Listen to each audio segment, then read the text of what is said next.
On today's show, we're diving into one of the most exciting advancements in character animation and storytelling, Meta's MoCha.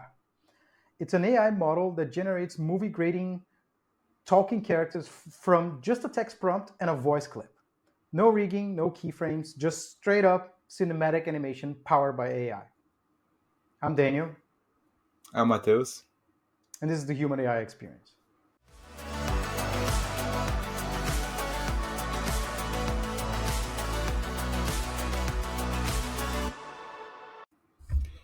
So, Daniel, I have been searching for some Gen AI videos, tools, and stuff, and I found this new Mocha from Meta. So, Mocha comes from Movie Character Animator, and it's a full body character animation. So they use like text prompt and voice audio, so they lip sync and they create emotion and gestures in the AIs. And it's actually a research right now, so you can access. We're gonna put the links in the show notes so people can access and see what it is, and they can even see some videos that they are researching about it.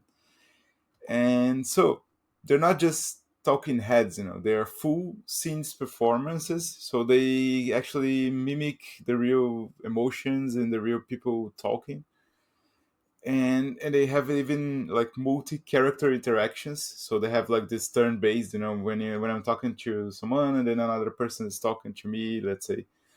So they replicate this natural movement, and they structure prompt templates, so one person says this, another person responds that, so they can understand these dialogues.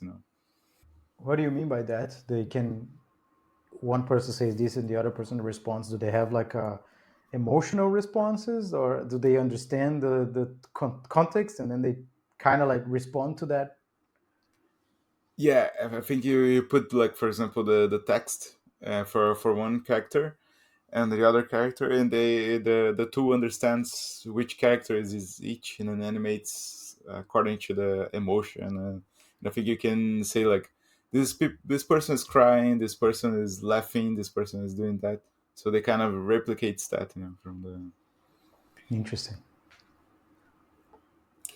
Yeah. So what they actually try to evaluate in this research is like five different um, benchmarks, let's say. So they're trying to lip sync, they try to replicate like facial expressions, body motion, and then they try to align with the text, so be as accurate as possible. And the visual quality, they are, and if you see the videos, they're quite impressive. I think you saw it too, like we shared the videos. It's amazing, like how it is evolving. For now, it looked like a Mexican telenovela, like Yeah, it's choo. the mouth movements seem quite exaggerated. So I almost feel that they are like opening their mouths to kind of like formulate the words in a very. So it's really good for somebody lip syncing and no, sorry, reading the lips, right?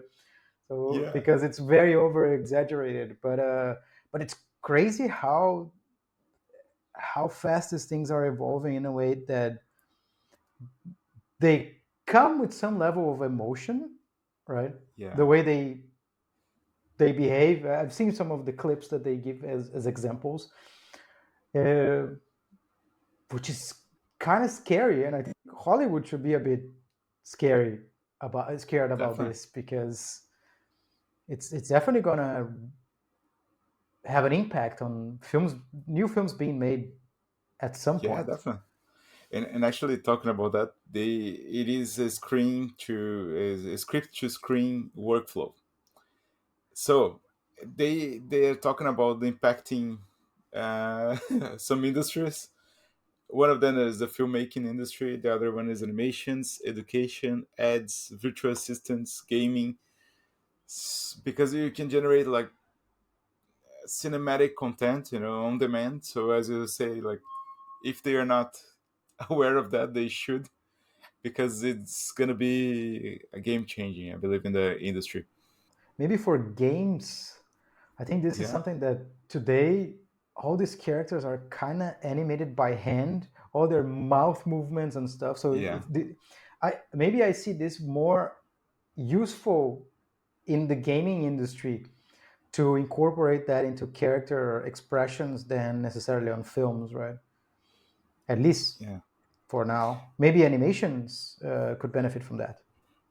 I think the whole industry, and because you can generate like some real time storytelling and digital.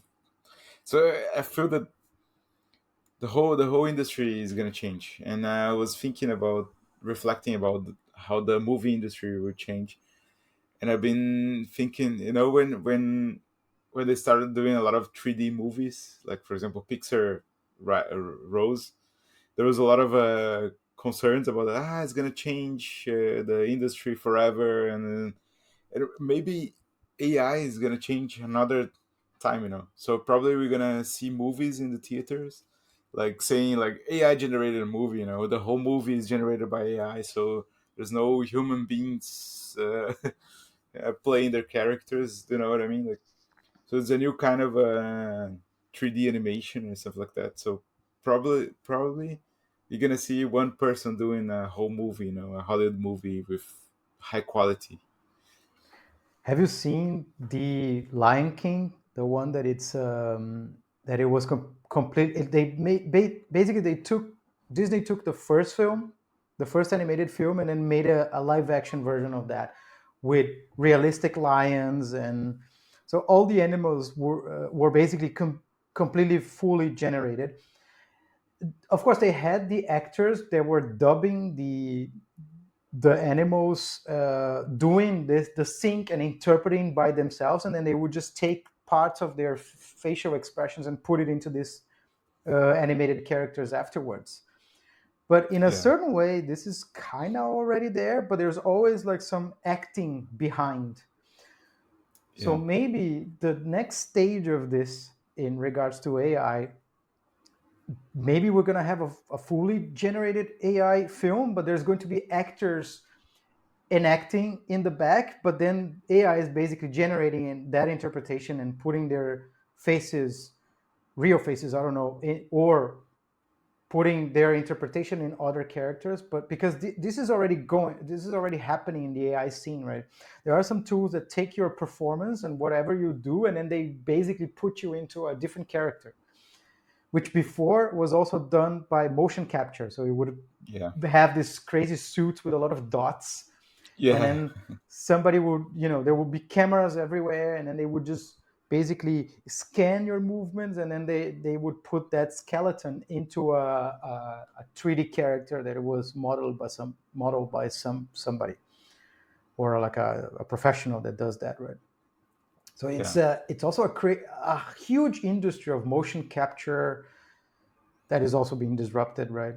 Like, Definitely, because these definitely. tools started, you can basically upload your video of do something, doing something, and then all of a sudden you have a digital character that was completely AI generated doing that, in following exactly what you're doing without any motion, very high tech motion capture devices. That's crazy. And so I think it's gonna be easier for anyone to build an AI character, So it's gonna be so it creates so much opportunities, like for people to, for example, have an avatar and use it on social media and use it in your company.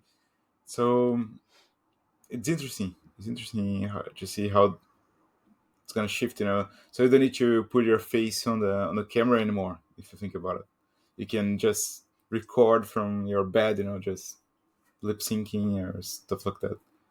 I So think. it creates a different movement, I think. Hey everyone, we noticed that a lot of people watching on YouTube are not subscribers. So it would help us a lot if you will click on the subscribe button down below. And for those who are listening to this episode, because we're also a podcast and we're everywhere, please leave us a review. It helps a lot to share our content and to multiply the audience. And we really, really appreciate it. It doesn't cost anything. It's free. Please leave us a review. Thank you. So there's a lot of discussion about all these AI tools disrupting a lot of industries, like the cinema industry, animation industry, the gaming industry. A lot of those industries being disrupted by these tools. But on the other hand, there's also some discussions in regards to these technologies are, of course, they are disrupting these industries, but they are also empowering people that before they had some stories to tell, but they didn't have the money to invest, they didn't have The connections. the technical knowledge to actually pull it out something. Because let's rewind maybe 10 years ago, like, which is not that much. So if you want to do an animation by yourself, and you, let's say you have a story to tell, but if you wanted to do that animation yourself, you would have to learn how to animate, how to model, 3D model, if it's like 3D animated, right? You will have to understand cinematic, like how to place the camera, how to tell that story through the camera lenses. There's so many things that several professionals do it today, right? Yeah. Then there's people started, recording things on their smartphones, and then there was a lot of these tools coming out, and then so all of a sudden you have the ability now maybe to tell your story without that heavy technical background. If, of course, maybe not going to be good, maybe you also have a learning curve to do how do you tell that story using these tools as well. But it's democratizing, the technology is actually coming to democratize the creative Yeah. process. So I've been seeing people discussing, and I do believe that human creativity will be enhanced by these things, and will also give people new opportunities to tell their stories, right? But in the end, the quality of these things maybe is not going to be on the execution anymore. It's not going to be, this is so cool that is the first Toy Story, is this first animated 3D animated film, right?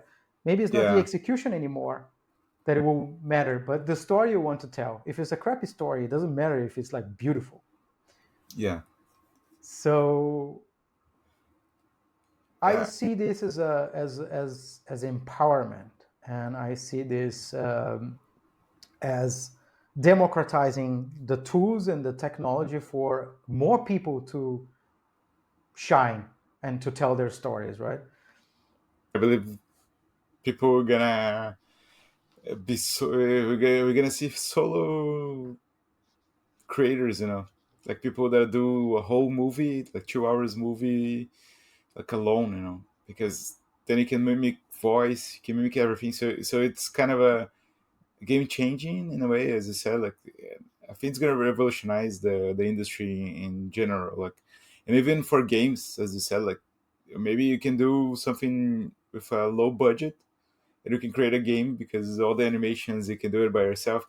Because today, as you said, like they take the movements from people, so there's a lot big team behind the game, so maybe this is gonna shortcut, and then you have less budget, you spend less in doing animations, doing character movement, and so it's interesting to see what's coming next. I'm curious to see, because I've been searching the last couple of days, like about movies and about the how AI is changing the films and stuff.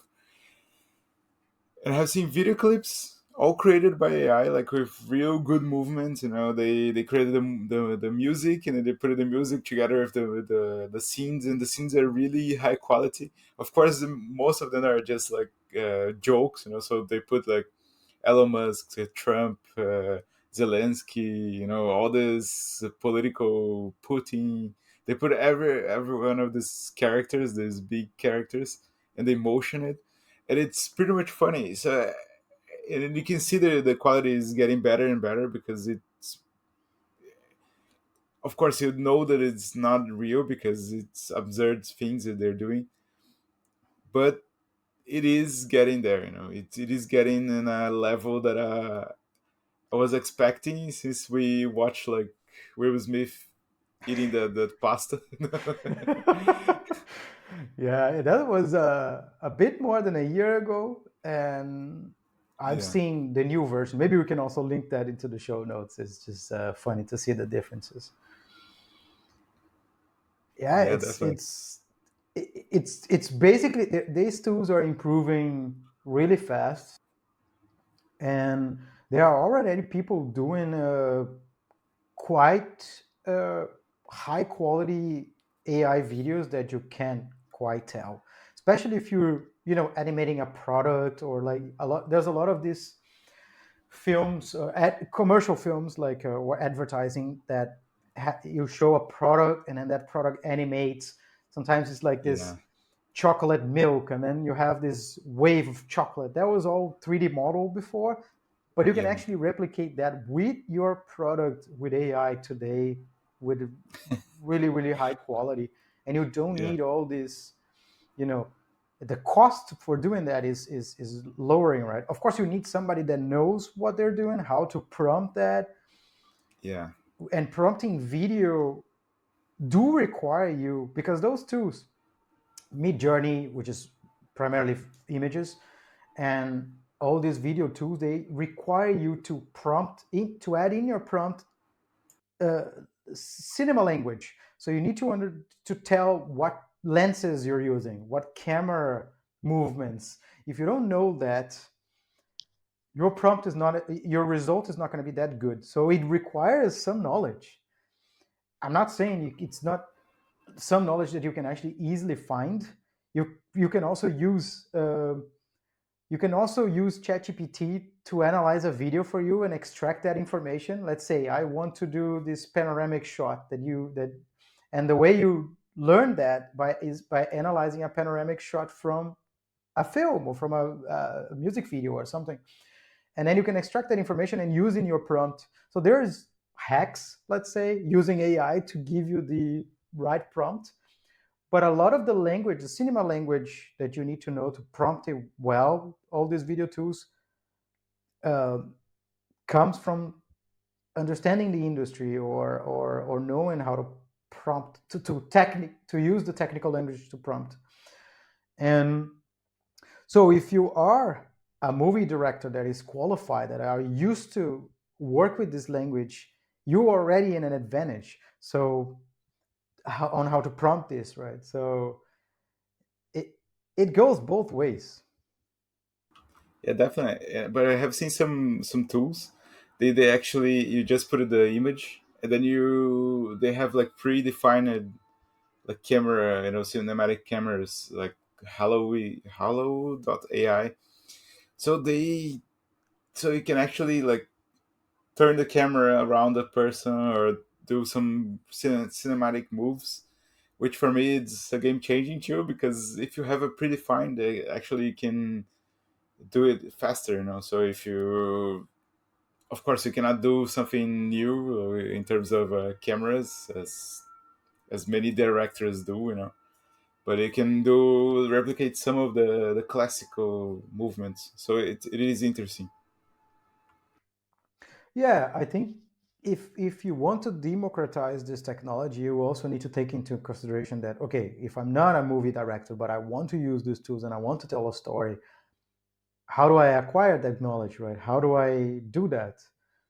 And I've seen that as well. Some tools have these presets, and that helps a lot, especially if you don't know if you know what you're looking for, but you don't know how to express that in a prompt, and then it actually adds that into the prompt. So it's yeah. So that's really important. Understanding how can you simplify a technical language to actually lower the bar of adoption of these tools for enabling creativity for other people to try it out, right? And And so the it's things really that fascinating. I'm quite excited with where yeah. we're heading. An AI tutor. Do you have a little bit more to add in regards to that tool, or should we wrap Yeah, I up? think it's just that. So I think it's just the perspective, like I'm excited to see how it's gonna be. It's always like that. I'm always excited with these new tools because they're impressive. Now we're living in a revolution, so we are. It is quite exciting for me at least. I think we're living in a huge transformation period, and I'm happy to be alive and to be able to witness this and be part of that transformation, right? Because whether or not we're talking about it, we're experimenting with these tools and hopefully uh, bringing to the audience some value by talking about this and giving the links and enticing people to actually go and try it out because Yeah, it's very transformational. And think about, we can talk about what, like, YouTube maybe is 15 years old or something. There wasn't a professional called YouTuber back then, and now yeah, it's basically replacing TV. In the US, people watch more YouTube on their TVs than actual TV. It's the biggest yeah. competitor to Netflix. So I don't it's watch. crazy. I don't watch TV anymore. Exactly. It Yeah, completely changed the media landscape. So what's going to be that level of transformation for AI in the next 5 years?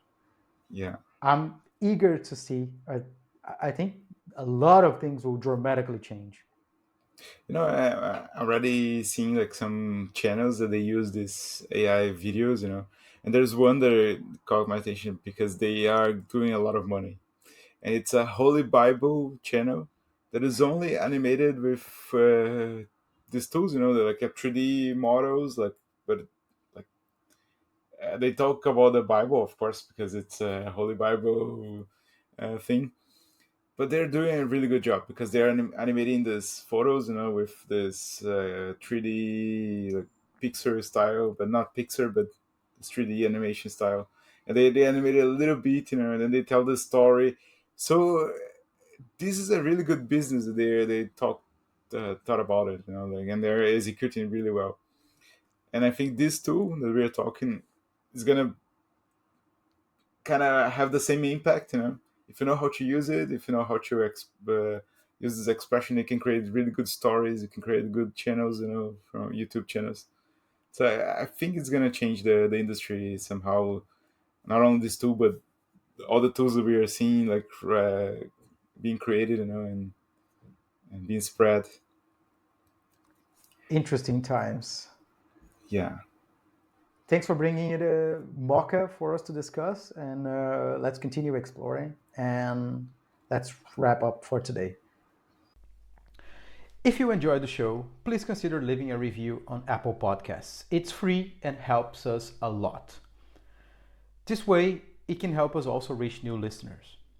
Oh, and if you haven't already, don't forget to subscribe on your favorite podcast platform to stay up to date on our latest episodes. If you have any questions for us, reach out to us at hello@humanaixp.com or connect with us on Instagram. Thanks for listening. See you next week.